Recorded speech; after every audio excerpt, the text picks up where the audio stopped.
Steering rack. So this is what we call steering rack. Boom.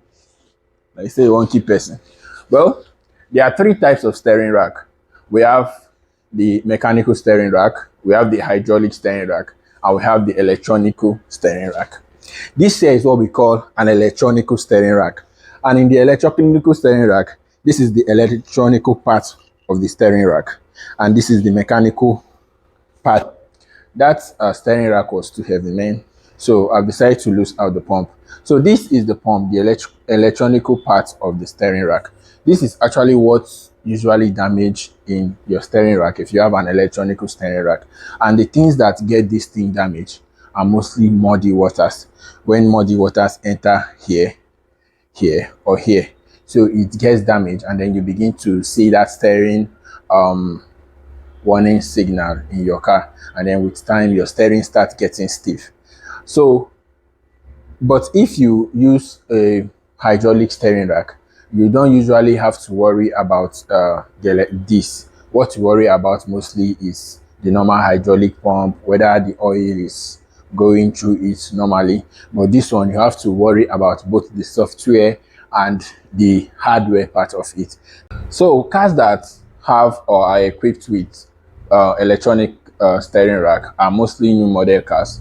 Like for the Mercedes Benz, we have the GLK, we have the 2015 GLK, the C300, and the models from 2015 upward usually use an electronical steering rack. Same with BMWs, new model BMWs from BMW GT 2012, F10, F30, they all use electronical steering rack. Now, the importance of electronical steering rack is that it makes it easier for you to turn your steering when you are in motion. That's why you can do a 360 turning if you are using an electronical steering rack. But the downside of an electronical steering rack is that it gets damaged on time, and most cars, especially for example the GLK 350 2015, has that fault, that it's usually developed fault of the steering rack.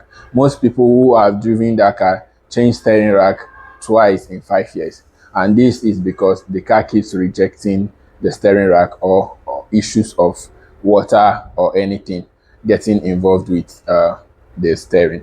So if your car has an electronical steering rack, you must make sure that you avoid water. If rain dey fall, you need to park your car in an upland where water will not enter under it, or you make sure that all your underneath is complete and all the protectors down your car are in good condition, so that water will not enter inside the electronical part of your steering rack. Yeah, and also before we end this, I want to also say that most times when the mechanic fixes your steering rack, it's to be better if they can look for a means or something to cover this place, so that the water will not enter inside it, either during flood or average cost of your steering rack. If it's for a Range Rover, the average cost is from 1.6 million to 2.3 million. For a Mercedes, you'll find steering racks from 900,000 to 1.2 million. If it's the BM, you find steering racks for 700,000 naira upwards. Well, will you buy a car that has an electronical steering rack, or will you go for a hydraulic steering rack? Well, the choice is yours. Thank you.